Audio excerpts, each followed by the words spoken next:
Okay. Good afternoon. Welcome to the WPS open meeting.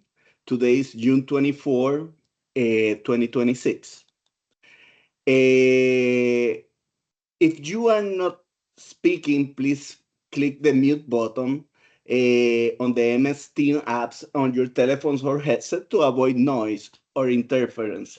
When it's time to speak, unmute MS Teams or press *6 if using dial in only, and make sure telephone headset is not on mute.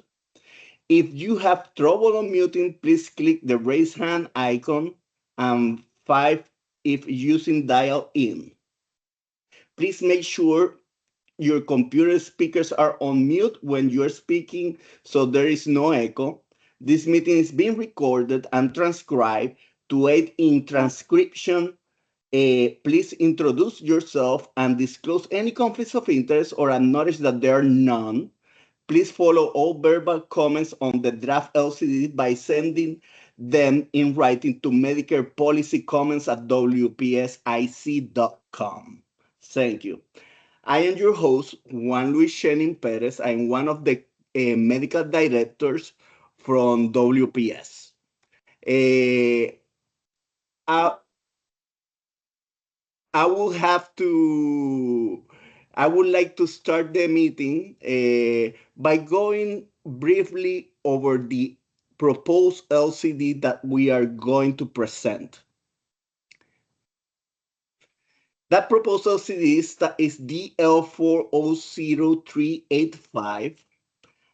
Is titled Anterior Segment Intraocular Non-Biodegradable Drug-Eluting System.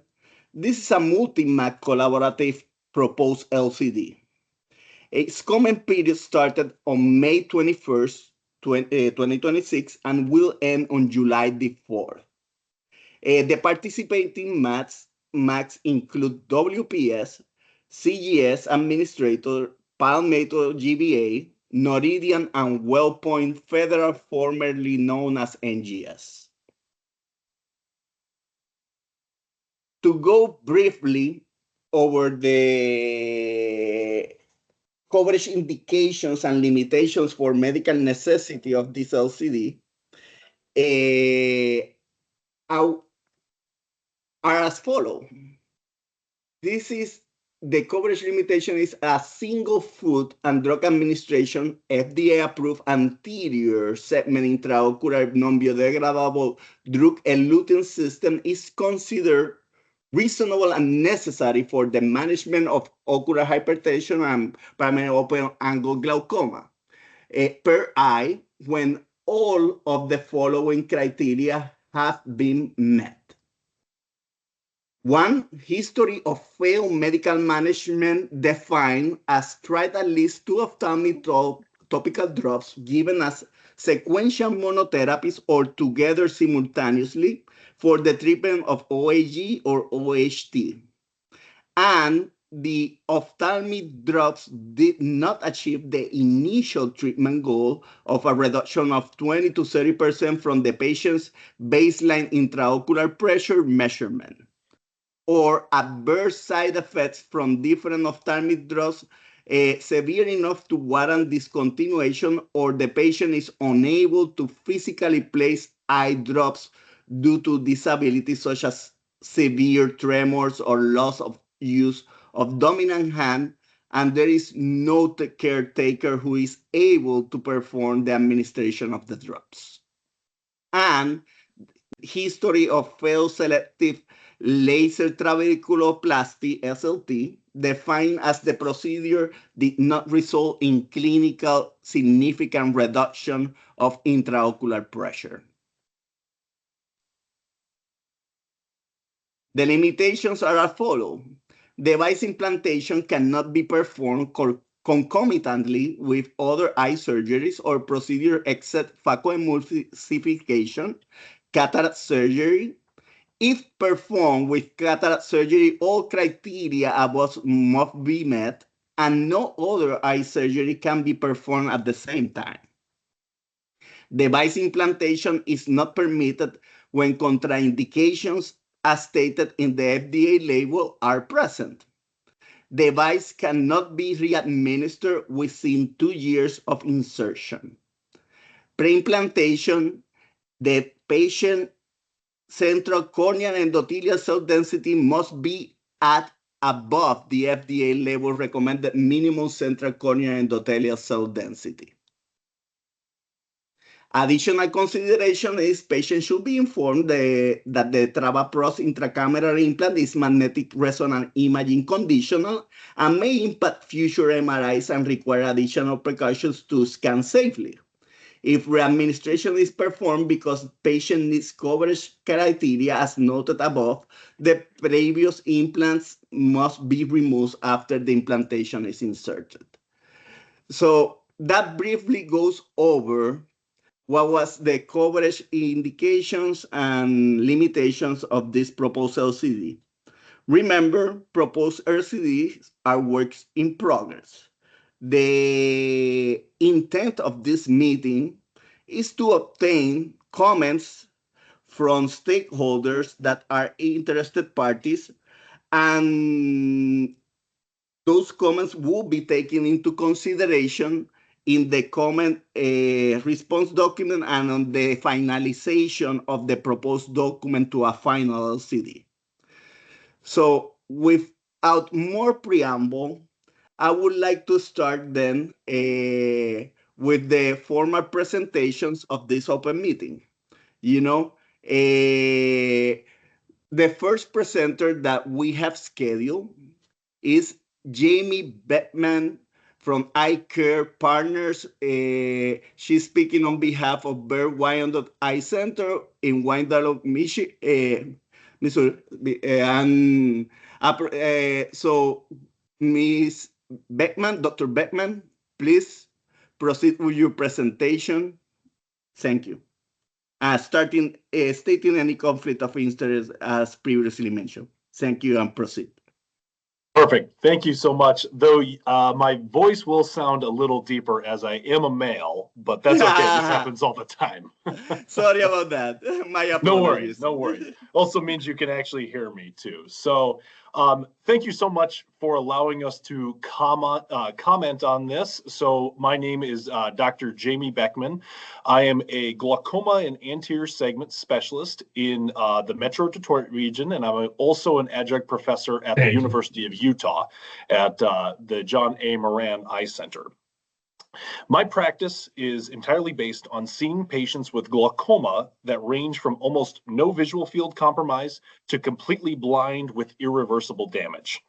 I started my journey with this travoprost intracameral implant before I actually even went to medical school. I was the first research coordinator in the United States to have a patient implanted with the travoprost implant as part of its original phase 2 trial. And more recently was able to place this in my own patients and see how firsthand this can actually change lives. I was excited when we were finally able to help patients with compliance issues, and even more excited now that we have a real chance to make a difference in patients' life with sustained drug release technology. Today, I'm going to make a request to this committee, not for unrestricted use of the travoprost intracameral implant for every patient, but to preserve physician-directed choice when topical therapy, laser therapy, or incisional surgery is not the right pathway for our patients. With the LCD written in its current form, this will restrict our patients from receiving their necessary therapy. Can I have the next slide, please? My financial disclosures includes the Glaukos Corporation. I am a speaker and consultant for this medication because I truly believe in this technology. Next slide, please. In the American Academy of Ophthalmology preferred practice patterns, the goal of managing glaucoma patients is to control the pressure, stabilize the visual field, and stabilize the optic nerve. Our academy states that we can do this either using lasers or medication or incisional surgery, or a combination of all of those. It has been shown in numerous studies that lowering the intraocular pressure is the only modifying risk factor that we can control to stabilize the patient's vision loss. When considering what the target pressure should be for patients, these individuals need to stay at that pressure in order to slow or delay the glaucoma progression. And oftentimes, this can require multiple drops, lasers, or surgeries. When one drop or laser isn't performing enough pressure lowering, we do not consider this a failure of treatment, but more that we need to escalate therapy. The more we escalate therapy, the more medications, interventions, and costs come to our patients. With increasing deductibles, premiums, and out-of-pocket costs that our patients incur, they are less likely to be able to afford medications, which means they are not receiving therapy and therefore are losing more vision, which will inevitably cost the insurance system more in the long term. In this current draft, some of our most vulnerable patients are going to lose access to this drug-eluting therapy, and we'll be at odds with our current glaucoma practice patterns. Next slide, please. One of the issues I specifically am going to be discussing today is patient compliance. So I would actually like to bring up a recent case of mine. Next, please. My patient is a 65-year-old female. She's younger on the glaucoma spectrum. She has severe open-angle glaucoma with elevated pressures. Next, please. She also has something called ocular cicatricial pemphigoid. Next slide. And what this is a scarring disease that causes the conjunctiva, which is the clear sheet in front of the eye, to actually scar to the eyelid. This can become so severe in these patients that they have complete closure and it destroys the cornea, which also can destroy the vision for these patients and doesn't allow us to do any testing or actually see within the eye itself. My patient has this disease because of glaucoma drops. Next slide, please. Oh, one more, sorry. Right now, she can only tolerate using latanoprost preservative-free eye drops, but she also requires Diamox for adequate pressure control. For any physician here, we know Diamox has a lot of side effects and is very not well tolerated by our patients. Next slide, please. On top of that, any drop worsens her ocular service, and currently she is barely tolerating this latanoprost preservative-free drop, which is, again, our last line for her. Next slide, please. I cannot perform an SLT on this patient as she potentially could have a pressure spike, which is a known risk factor of this SLT, which could then stuff out her nerve because she only has very small amounts of her visual field left. And the view of the trabecular meshwork, which is the area that we treat with an SLT, I cannot adequately see enough to perform through the gonioscopy, through the cornea. Next, please. If I did any of the traditional incisional surgeries on her, like a tube, a trabeculectomy, or a filtering surgeries, these will likely fail quickly because of the scarring ocular cicatricial pemphigoid she has. Next slide, please.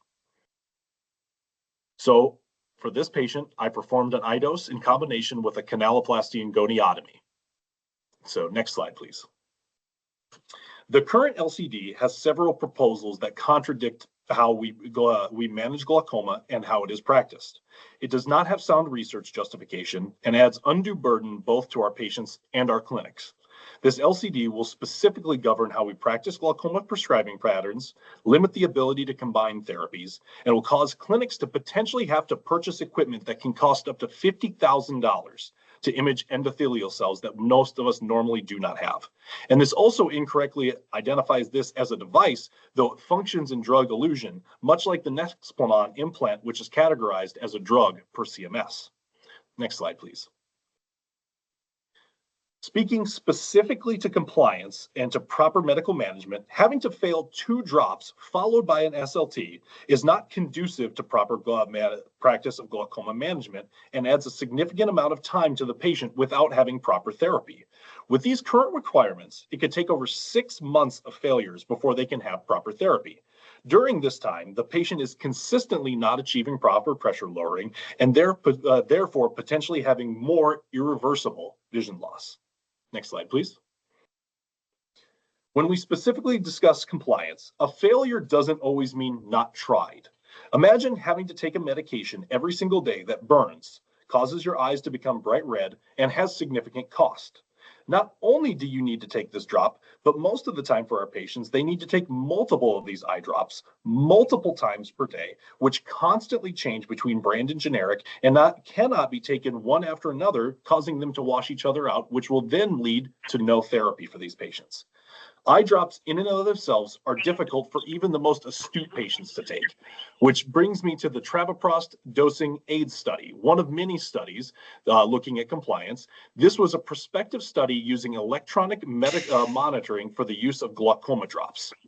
Even when patients received free medication and knew they were being monitored, nearly 45% of them used their drops less than 75% of the time.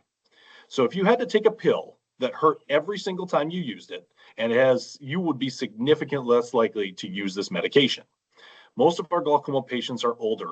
They suffer from arthritis, cause limited dexterity, memory issues, and have decreased vision because of their glaucoma damage. I just left a patient room that is perfect for an iDose right now, and I worry that she will not be able to get it because of all of these issues. Numerous studies shown that taking medication increases their risk of irreversible vision loss. And this, what this shows is that the medication isn't failing our patients, but our current delivery system is failing our patients. Next slide, please. Also within this, an IOP reduction of 20 to 30% is unfortunately misapplied in this instance. Every medicine. Sorry to interrupt, but you have 2 minutes remaining. Perfect, thank you. Only works for a certain amount of times. If patients miss even one single drop, their pressure will elevate and cause irreversible glaucoma damage. Another factor that is well documented, as in several studies, is that glaucoma patients have large diurnal variation pressures as compared to the normal population. So missing therapy only increases their risk of glaucoma progression. The travoprost intracameral implant, on the other hand, elutes drug 24/7. So both the physician and patient can feel better knowing this will decrease the pressure fluctuations and they will receive continuous therapy. Next slide. So my recommendation for revisions: have the patients try one glaucoma drop or SLT showing inadequate pressure reduction. This is what current medical practice is more indicative of and what our society agrees is proper glaucoma management. Next slide, please. So to go to my patient, so how do we do? Her pressure is significantly improved. Next. Her corneal surface is already healing and returned to normal. Next.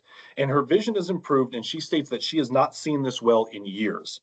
This sustained drug releasing implant is literally life-changing for these patients. And with the current LCD in this current form, she wouldn't have been able to have this implant. Next slide, please.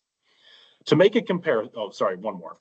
To make a comparison for the travoprost intracameral implant as compared to other fields of medicine, next, please. This would be like OB-GYN, next, not having the Nexplanon or an IUD, next, please, having cardiology, next, not being able to have drug-eluting stents or pacemakers, and next, or having endocrinology, next, not being able to have insulin pumps, next. And for my final conclusion slide, to summarize, in glaucoma, there is stepwise management, but we have multiple modalities to achieve proper pressure reduction.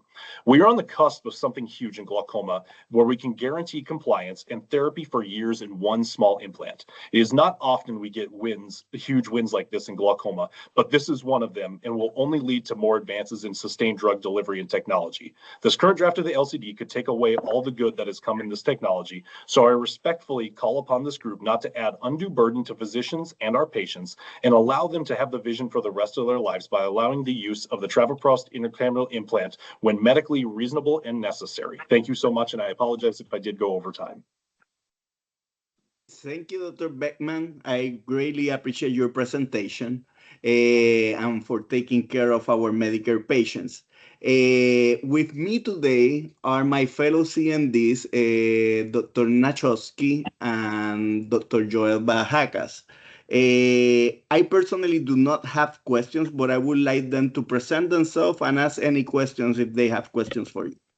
So go ahead, Dr. Nachowski. Good afternoon to everyone. Again, thank you very much for your presentation. We totally appreciate all of our CAC members' input. This is for protecting our beneficiaries and providing the best medical care for them. I have no other comments but to say thank you again. No comments from me, Dr. Steining. Thank you. Thank you, Dr. Barajas. Thank you so much. So greatly appreciated. Let's move then to our next presenter. That is Amy Chang from the Academy of Ophthalmology, the American Glaucoma Society, and the American Society of Cataract and Refractive Surgeries. Please, Dr. Chang, proceed with your presentation Sure. and disclose any conflict of interest as usual. Thank you. Go ahead. Sure. Thank you very much. We can go on to the next slide, please. Could we move on to the next slide? I have no financial disclosures to disclose on this topic. First of all, we really appreciate the MAC's thoughtful work for evaluating new therapies and the opportunity to present our feedback on the proposed LCD. Our goal today is to share targeted feedback to help ensure policy development aligns with current evidence and real-world clinical practice. Next slide, please. Next slide, please. We appreciate the recognition that the FDA approved. Oh, could we go back one slide? I think I'm on a delayed screen load for you. Continue, please. Okay, thank you very much. We appreciate the recognition that the FDA-approved drug-eluting system is reasonable and necessary for the management of ocular hypertension and open-angle glaucoma, both as a standalone procedure and when combined with cataract surgery. However, several provisions in the proposed LCD may go beyond currently available evidence and could unintentionally limit patient access and physician flexibility. Next slide, please.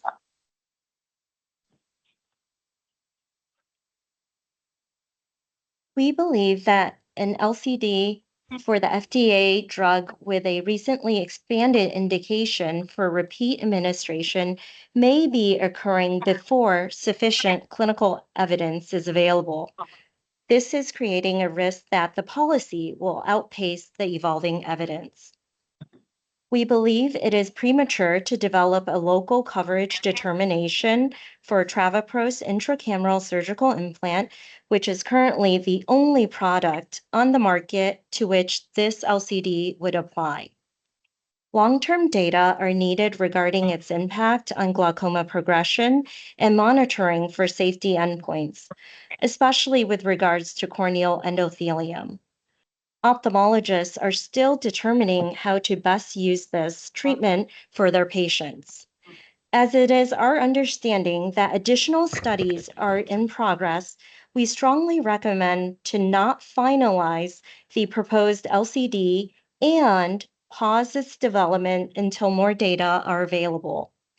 In the meantime, we recommend claims to be adjudicated on a case-by-case basis. If the LCD is not rescinded, then significant revisions to the policy are necessary. Next slide, please. The stepped therapy structure is also a concern, requiring both multiple medications and selective laser trabeculoplasty does not reflect real-world care, where SLT is not appropriate for every patient. Some patients cannot tolerate the positioning that's required of SLT. Others cannot tolerate a laser contact lens to be placed on the eye for the procedure. Patients also have tremor and neck conditions that may limit their ability to tolerate this procedure. Greater flexibility would better support individualized care. Next slide, please. The step therapy requirement does not reflect optimal standards for care for patients, as a patient who has failed 2 drops and SLT is less likely to benefit from treatment with iDose TR and is more likely to need incisional glaucoma surgery. The typical first-line medicated drop of choice is a prostaglandin analog, which is the same drug category that is eluted from this device. So patients who have demonstrated an inadequate response to this medication class are not likely to benefit from implantation. This medication will most likely help those who respond favorably to, rather than failing, prostaglandin analogs. It will help those with compliance with the regimen or are responsive to IOP lowering effect, but intolerant to topical administration of prostaglandin analogs due to dry eye syndrome or a allergy associated with the preservatives that are used with the medication. We recommend revising the LCD history of failed medical management criteria to only one topical drop instead of two. Additionally, although the LIGHT trial has led to increased use of SLT as a first-line treatment, many patients are not good candidates for this or are unwilling to undergo SLT. We recommend the criteria language to be changed from requirement 1 and 2 to requirement 1 or 2. Next slide, please.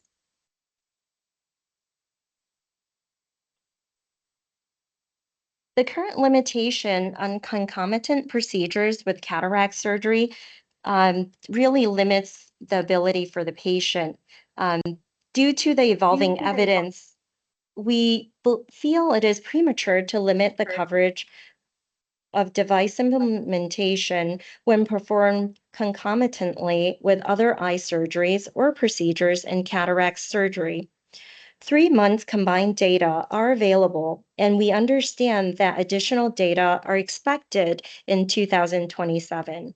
We recommend removing limitation 1 and considering coverage on a case-by-case basis.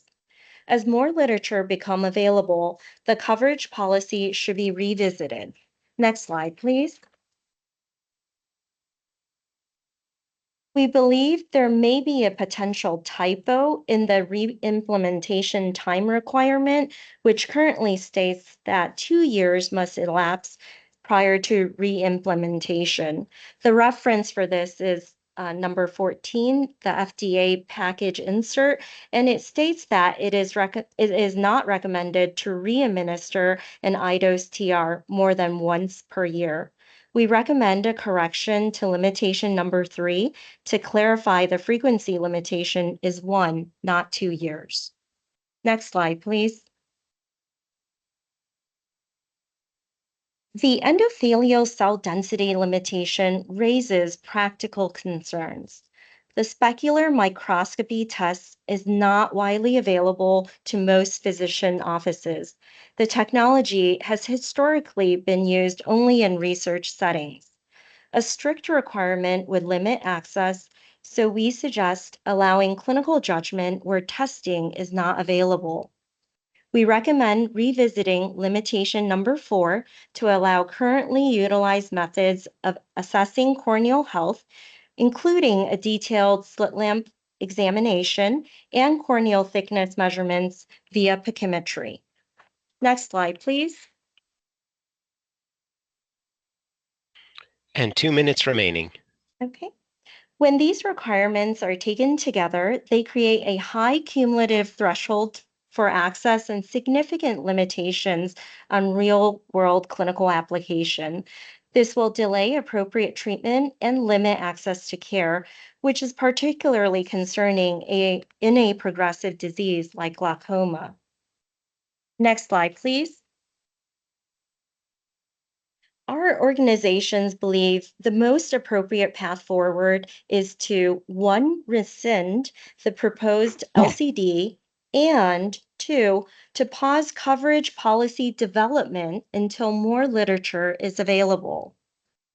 However, if the MACs are unable to rescind the proposal, then we respectfully recommend targeted refinement that, number 1, increase flexibility in step therapy coverage indications, consider 1 drop instead of 2, consider changing SLT criteria from and to or, remove limitation 1, and consider coverage with concomitant cataract surgery and other eye procedures on a case-by-case basis. Consider revising limitation number 4 to allow clinically appropriate assessment methods, and correct limitation number 3 to reflect 1-year re-implementation limit. Our shared goal is a policy that supports appropriate evidence-aligned patient access Thank you for your time today. Our organizations will submit formal comments prior to the July 4th deadline and include PDF copies of any additional literature. Thank you for your presentation, Dr. Shannon. Greatly appreciated. I want to mention to all the presenters that please send your formal comments in writing to our Medicare policy mailbox and before the July 4th deadline, and providing supporting literature is in PDF form is greatly appreciated in this process of developing a final LCD. So thank you for doing that. That's the gold standard of and the purpose of this meeting, to receive those comments in writing with the supporting literature. So having said that, if any of my fellow CMDs have any questions for Dr. Chang. No questions from Denise Nachowski. Thank you so much for your presentation. Okay, thank you, Dr. Nachowski. So hearing no additional questions, let's move to our next presenter. That is Dr. Arsham Sheibani from the Washington University School of Medicine in St. Louis, Missouri.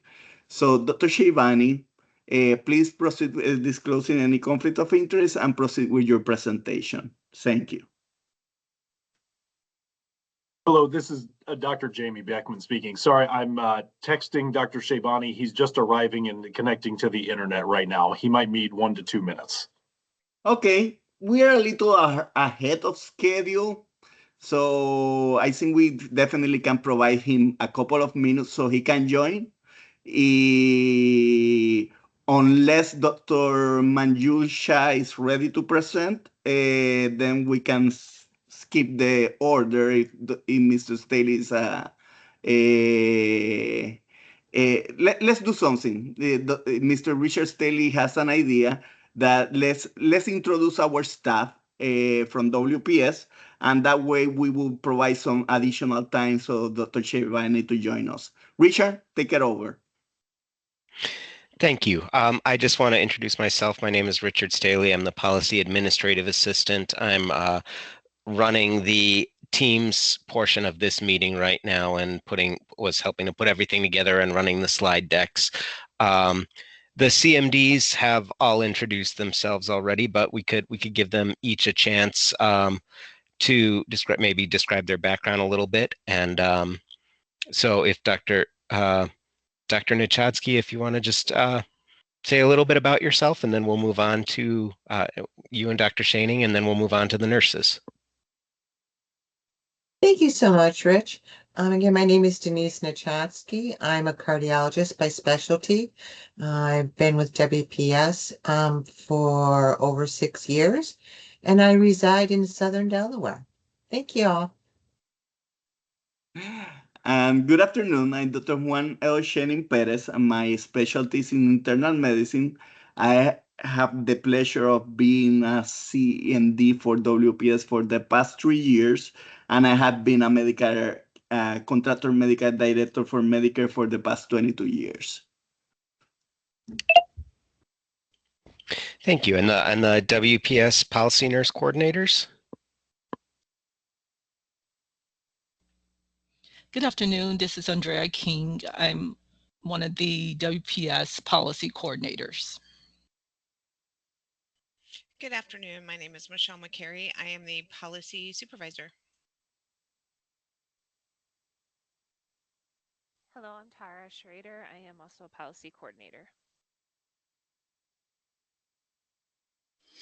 Hi, good afternoon. My name is Chelsea Urabazo. I am also a nurse policy coordinator. Good afternoon. I'm Radhika Trivedi. I am the research analyst for the policy team. Thank you. And is there any other WPS staff online right now? Hi, Rich. Thank you. Good afternoon, everyone. I'm Mary Sue Gardner, and I'm with Provider Outreach and Education. And I'm Jennifer Boniface, and I'm also with Provider Outreach and Education.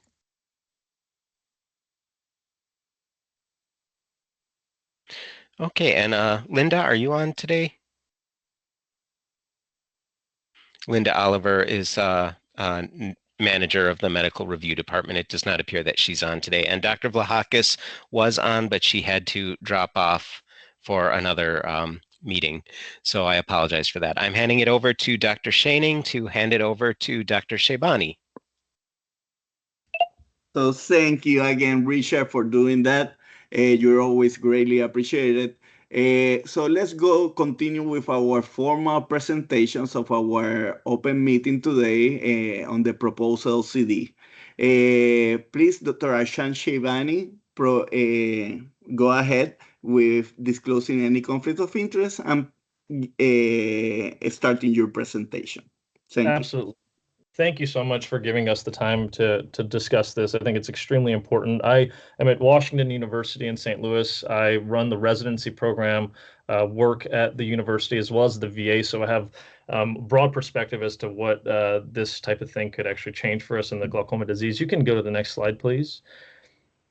My disclosures, I am a consultant for multiple of the MIGS companies, and that's because it's a very small field, and there are only a few of us that actually kind of push this forward. I am one of the consultants for Glaukos, but as well AbbVie, Alcon, Nova Eye, and Myra. But when we saw this policy released, I think the concerning thing was glaucoma, unfortunately, is not a disease state that you can actually move in a linear fashion when you're treating it. In fact, there's many therapies, and the reason why there are many therapies is because nothing works perfectly for one single patient, and that's why this is very disruptive for what we're trying to do. And I think one of the biggest things is when we look at how we treat patients, it's not clearly evidence-based to always start with medicine, always start with SLT, or always start with a procedure. And if you look at our old trials, some of these actually are more beneficial when they're starting out with surgery, and some of them are when we start out with medication. And so there's a lot of mixture as far as how these things occur. But when you look at how the LCD is proposed here, before we jump into like a drug delivery, there's not a surgery, it's a drug delivery platform. It really does impact people that cannot do this on a day-to-day basis. Like I have many patients that work evening shifts, late nights, and those shift workers are actually some of the ones that have the lowest income. They're generally disadvantaged populations. And when you put them on medications, how we do, this is not easy. And it's hard for them to get to appointments. And SLT has a lot of follow-up, as we'll kind of talk about. But I think that's the problem that I see with this, is it's pigeonholing us. It's one of the only things I can think of that pigeonholes us into a treatment paradigm versus something that we have all been doing, which is practicing medicine in glaucoma. You can advance, please. And so when we look at this, it's the sequencing that's the issue. And I'm not sure that any of us, if you gave us even a very standard patient, would be able to even tell you this exact same sequence if you put us all in a room separated from each other, the other physicians on the call. I don't think we would all agree on the best treatment paradigm for a patient. And I think that's where we take issue with this, is it's very restrictive with what we're trying to do.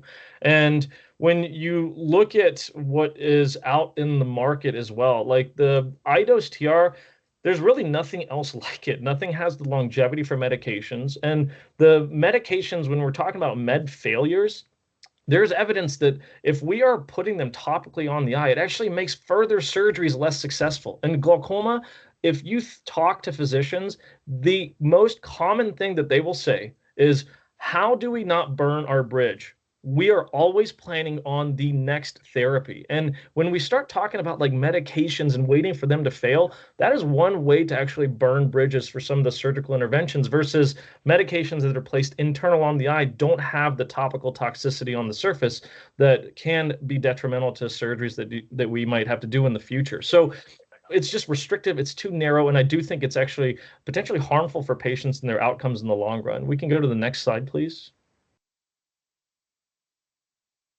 And so the SLT requirement, when we talk about having to have failed this first, this is a problem in my mind because one, it can kick the can down the road as far as seeing like when SLT might fail. Even just the response to it sometimes takes like 6 to 8 weeks before we see it.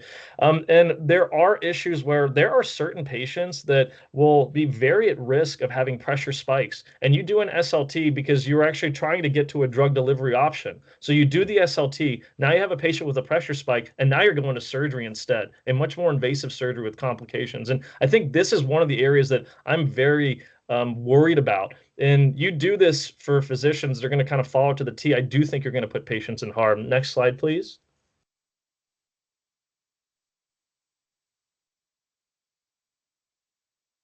And when you think about like how we're actually treating glaucoma, the pressure is made inside the eye by the ciliary body. It then drains out of the eye through two pathways. One is the conventional outflow pathway, which is really pressure dependent. You require some type of pressure to flow through there. And that's what SLT is working on. Then you have the pressure independent pathway.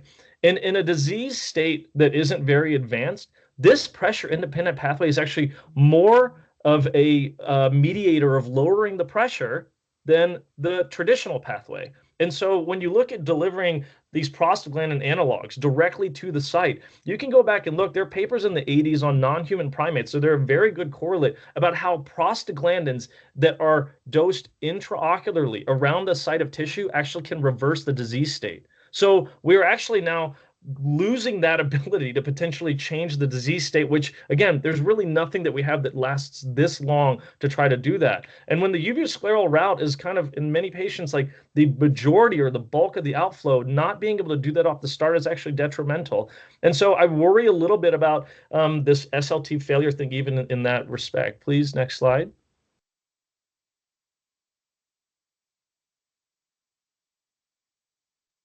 And you know, we touched on this briefly. It really is not an option for all patients. I wish SLT were, but I think there is a large proportion of patients that would potentially have harm. So for one thing, there are many different types of glaucomas. Like when you look at glaucoma, the reason why we even have a job is because it has many, many different forms.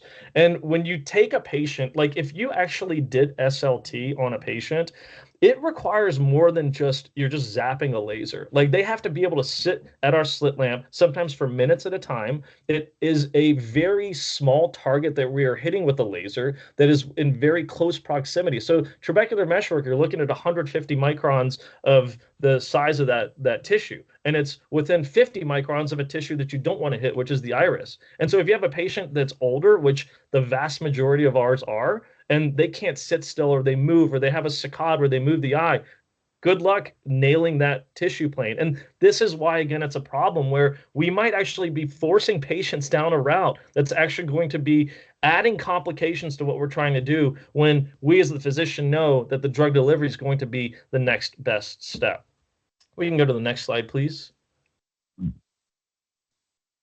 And when you look at our societies, the major societies, none of them put us into any type of a sequential practice pattern because none of that exists and none of that is based on evidence. And so if we're trying to build a sequence here, we're actually going off label in some ways in the sense that that's not evidence driven at all. And these things do have evidence as far as using these drug delivery platforms early in the disease process. We can go to the next slide.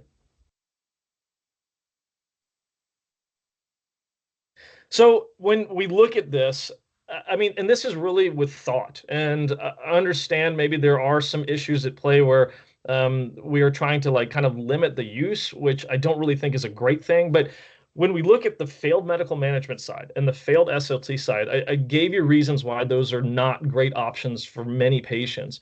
But we can maybe potentially meet somewhere in the middle, like at least have them try a medication.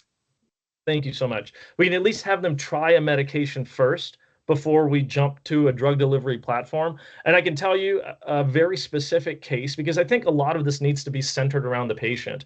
Had a patient who came in who had one placed on the eye, in the eye, and the other side was still on medications. And for more scheduling types of reasons, missed the appointments to come back to get it on the other side. Well, that patient came in, the eye was completely inflamed. He'd been miserable for several months just from a scheduling issue because we had been on medicines just to keep his disease under control. And so I think when we do this as a sequential process and kind of mandating, I have to do this and then do that, there's really nothing that I do in medicine that behaves that way. And I think that's where we're really kind of trying to move the needle and do something that's going to be more beneficial for our patients. So at least we can kind of come to a conclusion like, try one topical medication, that doesn't work, then I think we can move on. But having to try to do these things, I do not think is reasonable. Next slide, please.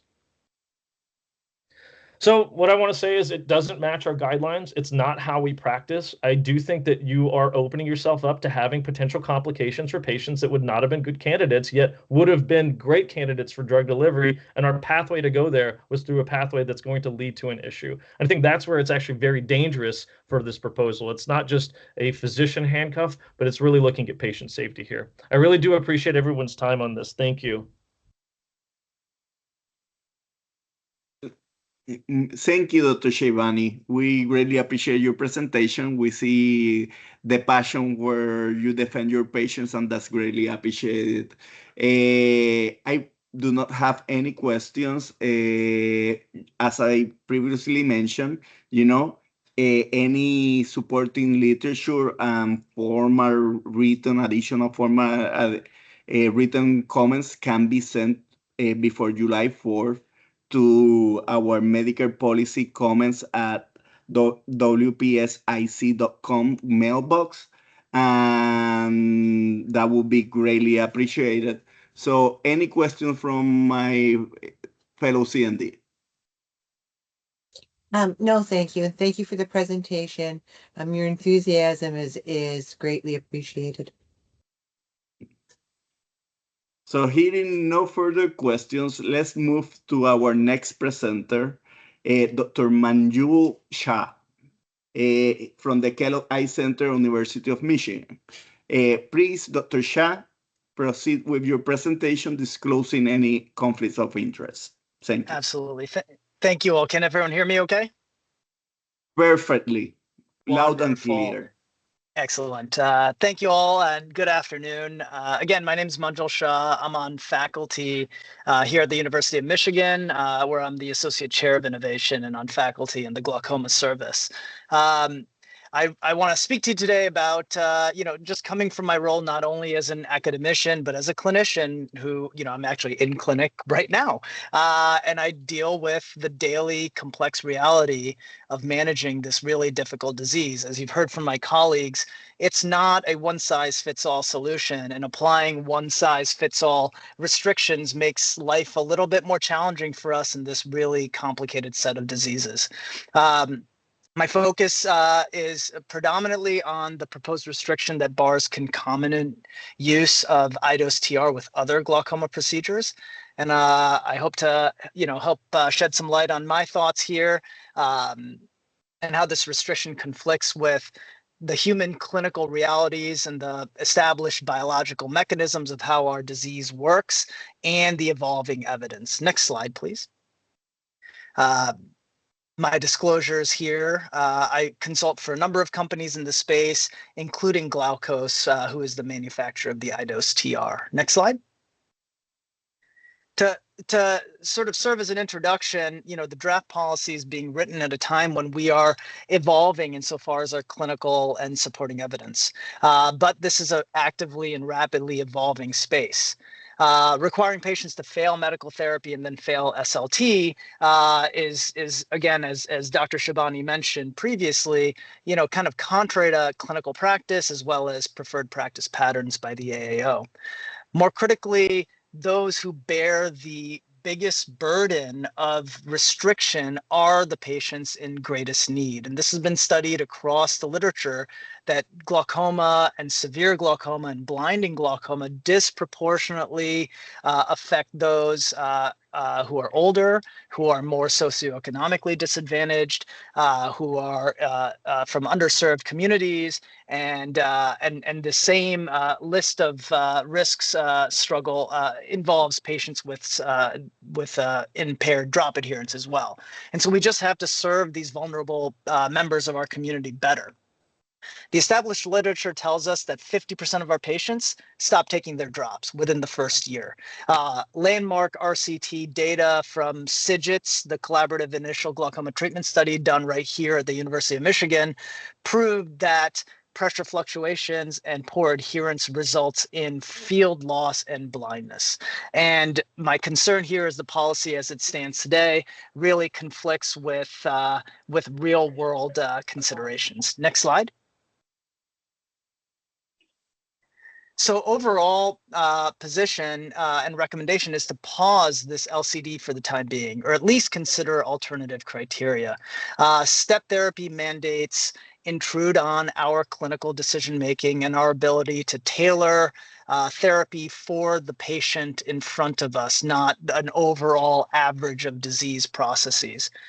These limits risk deepening inequities in our most vulnerable patients. And further, barring concomitant glaucoma procedures ignores the massive clinical benefit of combined complementary and synergistic modalities in one setting, allows us to perform multiple procedures that target the entirety of the outflow system in one lower risk procedure, as opposed to incrementally exposing patients to risk by coming back over and over and over again.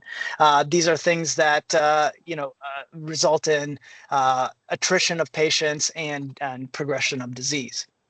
Furthermore, the endothelial cell density mandate creates this artificial access barrier, which again is not founded in real clinical evidence and literature. Next slide, please. Continuing on, the overall position. I think I'm getting echo here. So continuing with our overall position, the iDose TR is in this proposal. It's mischaracterized to some extent as a device. It's not a device. It's a drug delivery system. It's and therefore, kind of excluding it from concomitant procedures that are indeed devices that provide some sort of outflow or other adjunctive effect on the outflow system and the intraocular pressure control at large, sort of misses the point. The net effect of this entire policy, therefore, is significant reduction in our flexibility and our ability to, again, be individualized in providing care for, again, our most vulnerable neighbors. And when you tie the hands of a surgeon, it is ultimately the patient who pays the price. Next slide. So again, I've kind of said this a bunch, but I want to kind of reiterate and be very clear that this restriction does not reflect real world practice, and it really restricts our ability to provide the care that patients need. Let's focus specifically on the core language, stating that device implantation cannot be performed concomitantly with other eye surgeries except cataract surgery. The issue here is stark. The draft language completely fails to account for current clinical practice, where we do think holistically about the entire system. It would be silly for us to just prescribe one agent and think we've solved glaucoma. We have to think about inflow and outflow, where aqueous humor is produced, where it drains, how it's working, what are the specific impediments to the optimal physiology of this patient and this eye sitting in front of us. What are the restrictions and comorbidities that we have to navigate? Cognitive, neurological, and certainly ocular. And again, if we're not able to operate holistically, then we're not serving our own patients best. The LCD's own analysis of evidence acknowledges that there are advantages in combining treatments in a single setting. And this is, again, common clinical practice. And, restriction of this capacity is again, only going to hurt our patients. Next slide.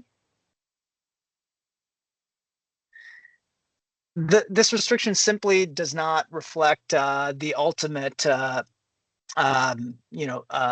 reality. And I want to, ultimately share a little bit of a patient story as well. but fundamentally, we again recognize that there are core biological and physiologic rationales to complementary and synergistic surgical and procedural intervention. Again, aqueous humor dynamics depends on multiple outflow pathways, and we can synergistically tap into multiple of them. The conventional pathway is a pressure-dependent system, as Dr. Shabani mentioned, and we can tap into that with our surgical solutions and improve outflow. The iDose TR is part of a family of molecules that improve the pressure-independent uveoscleral pathway. And again, being synergistic allows us to be greater than the sum of its parts.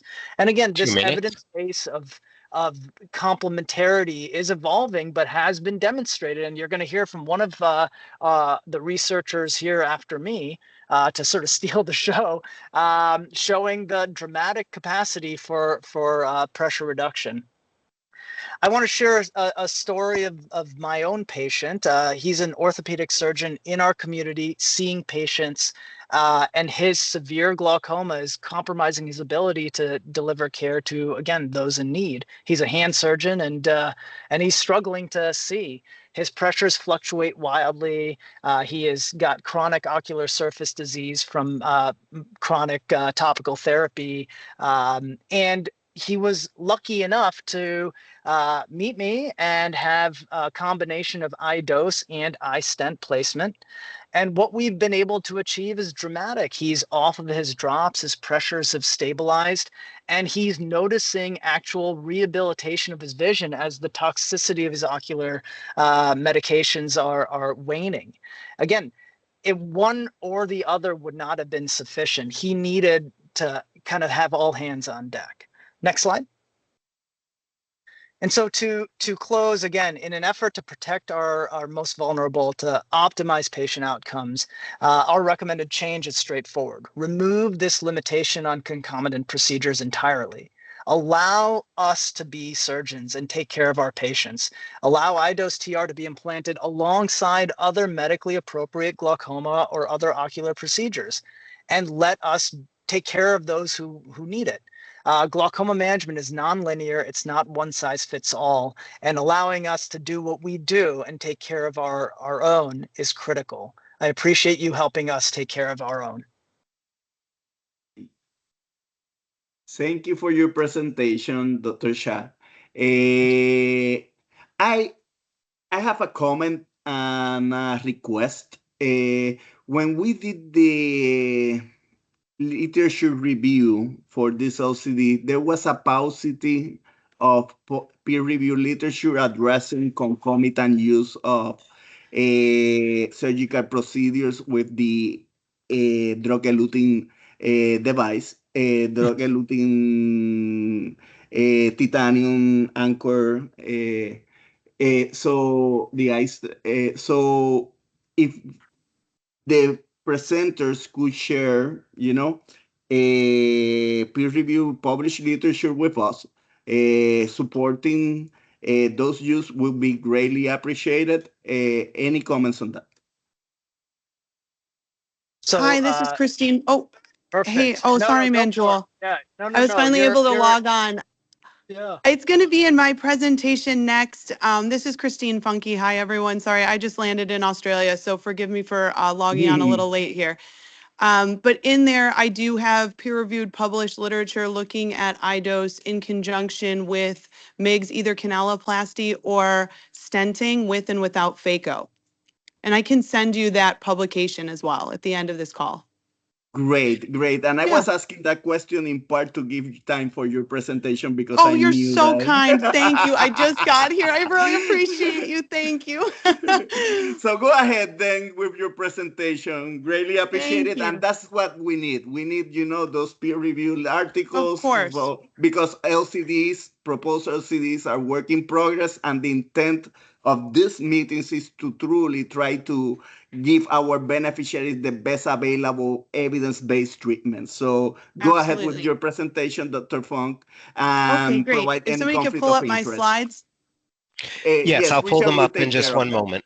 Yes, Thank you. I'll I just just get had started while you're pulling them up. So no, this, I hi, I'm had one more Christine. statement I wanted to Oh, say sure. before. I'm Oh, sorry. I'm sorry. I just when you send those publications, make sure that they are PDFs or Microsoft Word attachments, or PDFs are fine, but we can't if it's a link to an article, we can't follow links at WPS. So just send them in PDF or Word form or something like that. But I will pull up your there we go. Thank And you you so may much. proceed. Thank you. Yeah. Hi, everyone. This is Christine Funky again. Sorry for being a little delayed getting on the call, but obviously this is important to me, trying to find the time to come on this call because, again, I think that what we're talking about is just integral to better patient care for people with a blinding disease. So you can go forward to the next slide, please.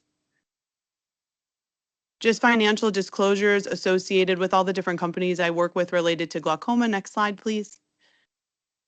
So talking about the glaucoma landscape here, I think it's just really important to mention the fact that, this is a complex multifactorial disease where IOP, which is what's focused on in this LCD, is just one factor that we need to all be talking about and looking at when we are taking care of patients. But also diurnal variation is a really big one, which I'll talk a little bit about more, but really is something we don't have great diagnostic tools at this point to look at. So a lot of times when we're talking about success around minimally invasives and drug-eluting stents, just looking at IOP control alone when it's one snapshot in time in clinic very infrequently is probably just subpar care. So when we're discussing all of these different modalities and comparing them to topical therapy, we just have to remember that unfortunately topical therapy, while it works, it just doesn't work as well externally when it's being taken by a patient as opposed to internally. And we also have to remember that this affects certain subcategories of our patient population, especially African American and Hispanic, who are high risk for this. So we don't want to ever marginalize certain race categories. The other thing about limitations is we don't have testing to confirm the location of this disease, and that makes this really challenging as well.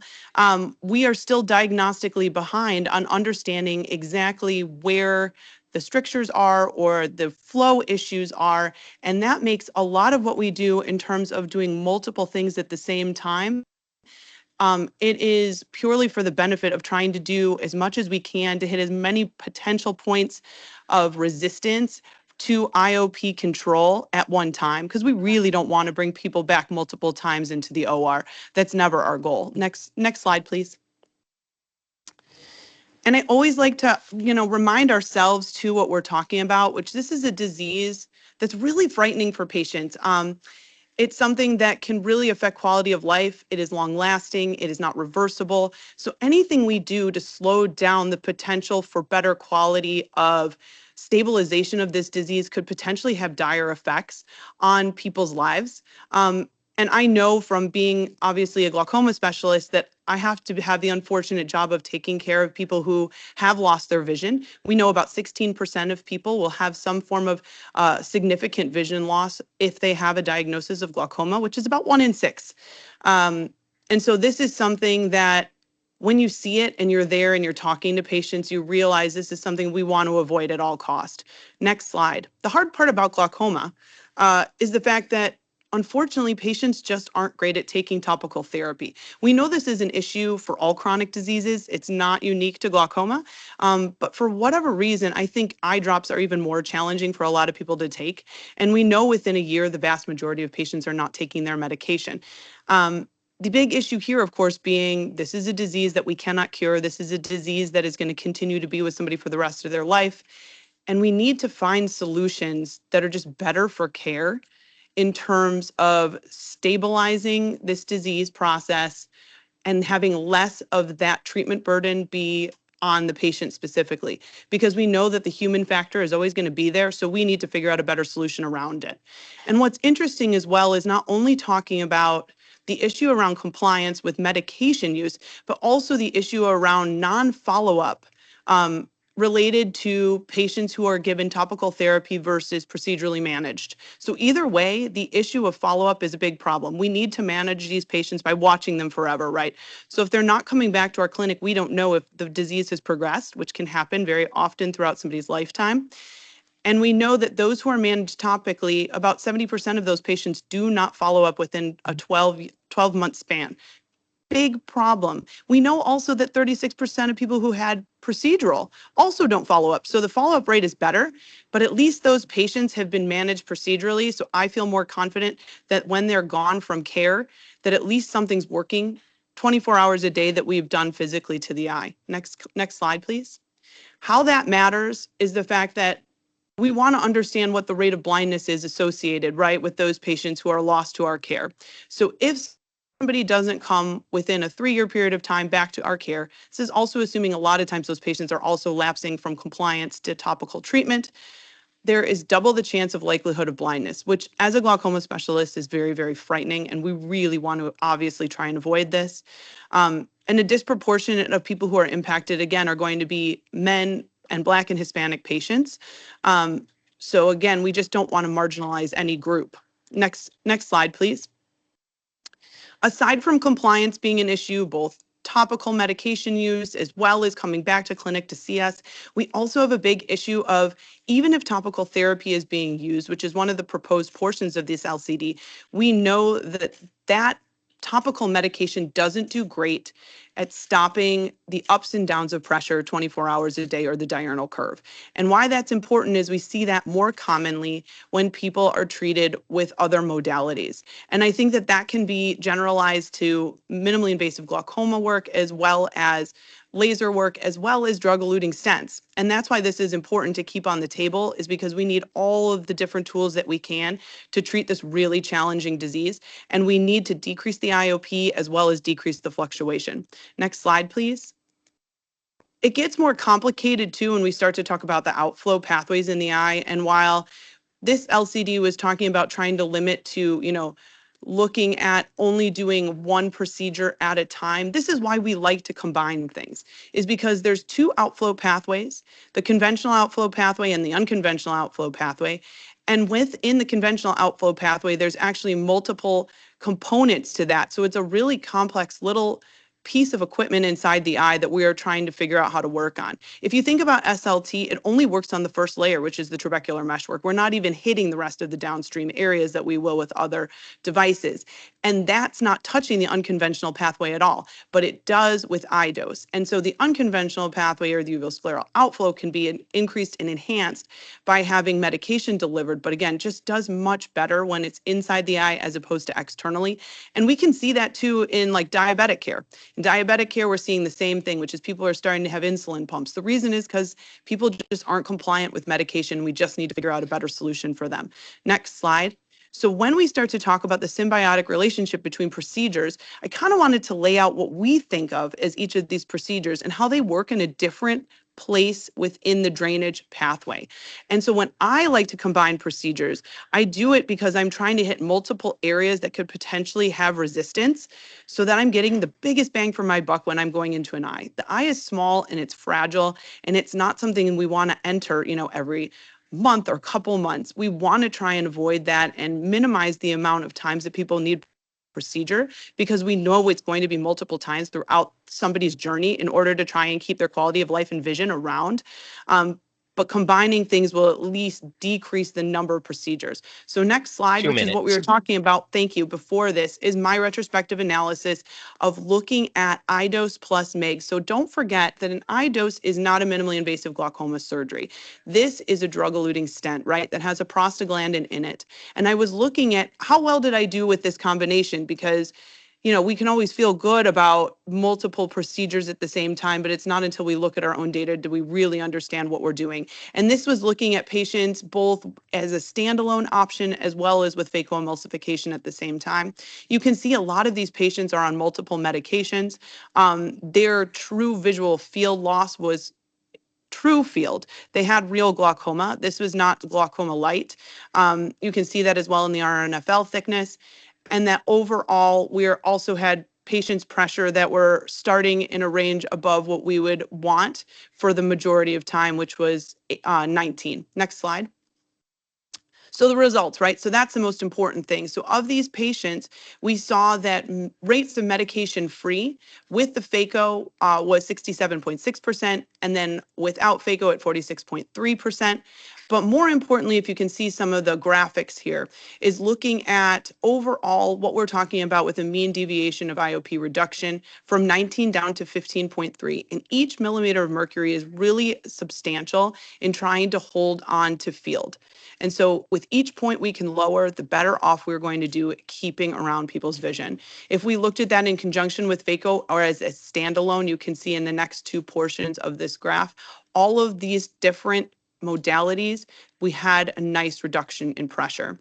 If you look at the slide, the part on B, then we're looking at the reduction in medication, which is also not insignificant, of over 1 med overall, or a little bit more per subgroup. And this is important because, again, like we just have been talking about, we have a lot of I'm issues sorry, around 10 compliance. minutes has expired. Sure. Dr. Schoening, I leave it at your discretion.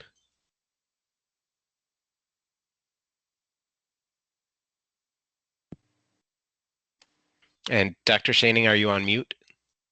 Yes, thank you. We're doing good on time, so Dr. Funky, go ahead and finalize your presentation. Thank you. I'll finish up real quick. If you can go to the next slide, please. Actually, 2. I think we're 1 behind. This is looking at a breakout of the different procedures and then seeing how the pressures are reduced. And one of the things I'd like to highlight is looking down at the amount of pressure reduction and looking at iDose TR plus iStent Infinite. It was from 22.7 down to 13.1. That is massive, and it actually even shocked me when looking at my results.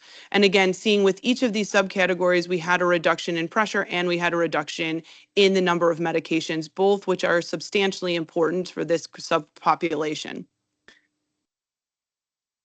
I can tell you really quickly, next slide, about a typical patient, just to kind of understand what my concern is when trying to use SLT or medications as first line before we can get to other options.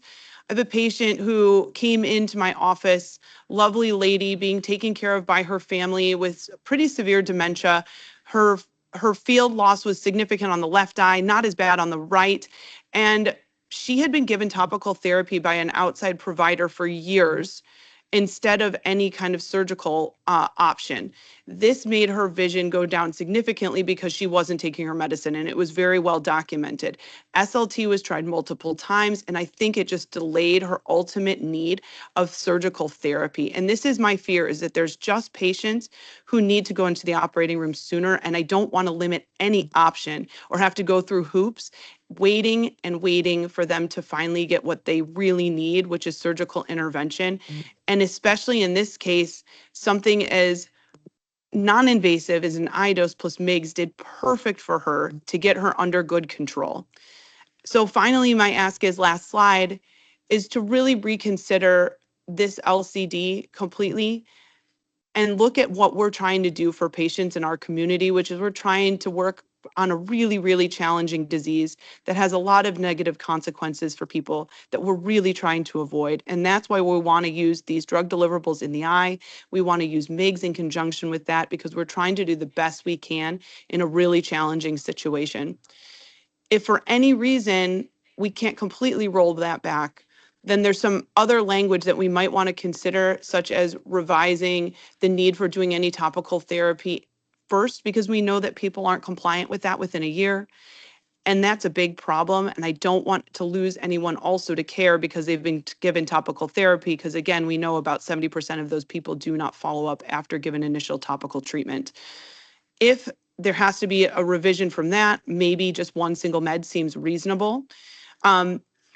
And then non-compliance really can be much more broadly defined in the LCD because there's such a large plethora of issues that we have around non-compliance. And we know one factor is just people being, unfortunately, people, and they just can't remember their medication. And the caretaker thing should be removed. I have people who live even in nursing homes that don't get these medications given to them. So having a caretaker be available really, unfortunately, doesn't help the issue of compliance.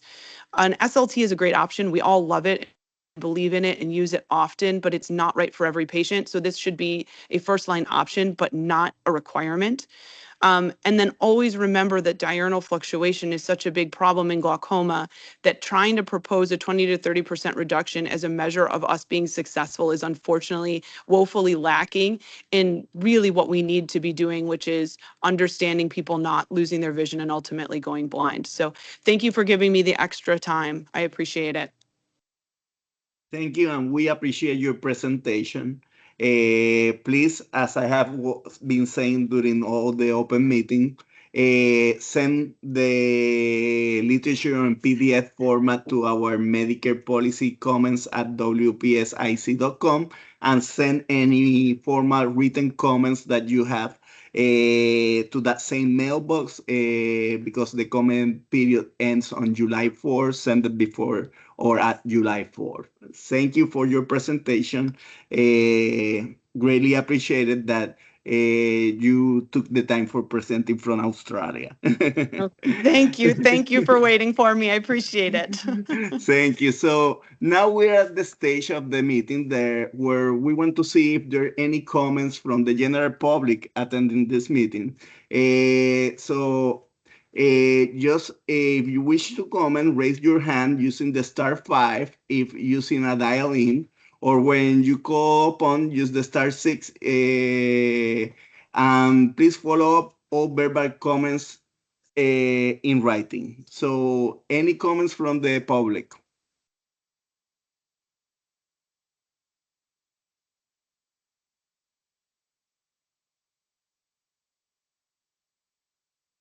I don't see no raised hands, Richard. Do you? That's correct. I do not see any raised hands. Once again, there's a raise hand icon at the top of the screen, or you can press *5 if you're on a touch-tone phone.